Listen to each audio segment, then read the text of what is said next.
пешниҳодҳо ба тарҳи ислоҳи қонуни оила ба парлумон ки ҷазои маҳрум кардан аз ҳаққи падарӣ ва модариро барои шахсони далла ва соҳибони фоҳишахонаҳо пешбинӣ мекунад, бархе занони танфурӯшро нигарон кардааст.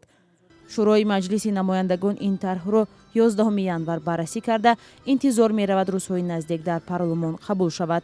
аммо маълум нест вакилон якдилона аз он ҷонибдорӣ мекунанд ё мухолифат меварзанд. заринаи 21 сола модари 2 фарзанд аст. мегӯяд ҳанӯз аз синни 16 солагӣ вориди кӯчаи танфурӯшӣ шуд. ба гуфтаи худаш як иштибоҳ дар наврасӣ ӯро ба ин роҳ бурд. ӯ хабарҳо дар бораи сахттар шудани ҷазо барои даллаҳо ва соҳибони фоҳишахонаҳоро аз зани миёнраве шунидааст ки дар ин кор ба ӯ кӯмак мекунад.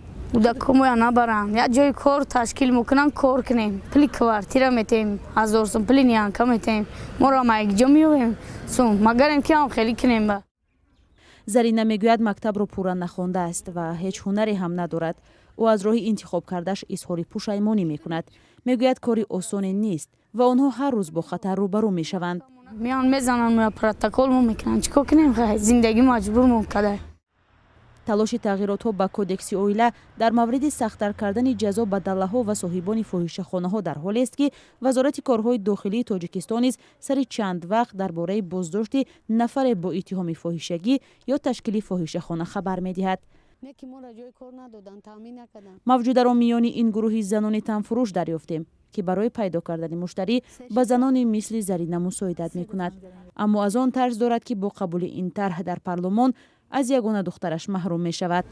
набаранд гудакҳомона чӣ ба мебаранд, модар азоб кашида калон када бо мехезанд мебаранд, як корхонамон биё кор кунем, гудакҳомона нигоҳ кунем, калон кунем.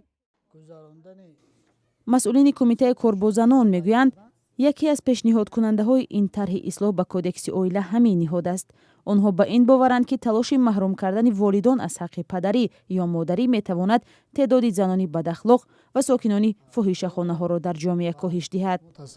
мо бояд тасаввур кунем ки вақте ки мо занро ба фоҳиша ҷалб мекунем ё ба корҳои ғайриахлоқӣ ҷалб мекунем ва нобаста аз он дар хонаи он зан як ё ду фарзанд мавҷуд аст ки ба тарбия ва таълими он зарари худро мерасонанд.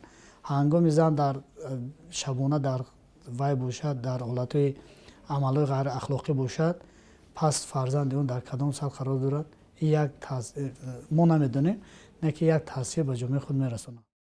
матраҳ кардани мавзӯи занони танфурӯш дар ҷомеаи суннатии тоҷикистон солҳои охир чизе нав нест. мақомот аз роҳи боздошт ва корҳои фаҳмондадиҳӣ дар фикри ҷилавгирӣ аз афзоиши он мебошанд.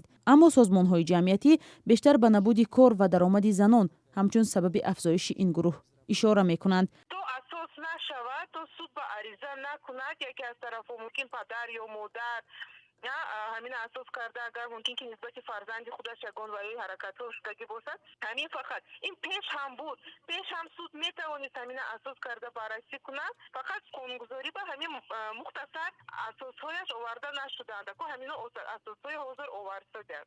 дар тоҷикистон барои машғул шудан ба танфурӯшӣ ҷазои маъмурӣ таъин шудааст. зан ва ё духтаронро метавонанд аз 500 то 2000 сомонӣ ҷарима кунанд ва онҳоеро ки дар муддати 1 сол бори дуввум барои ин кор дастгир кунанд, ҳақ доранд аз 10 то 15 рӯз ҳабс кунанд.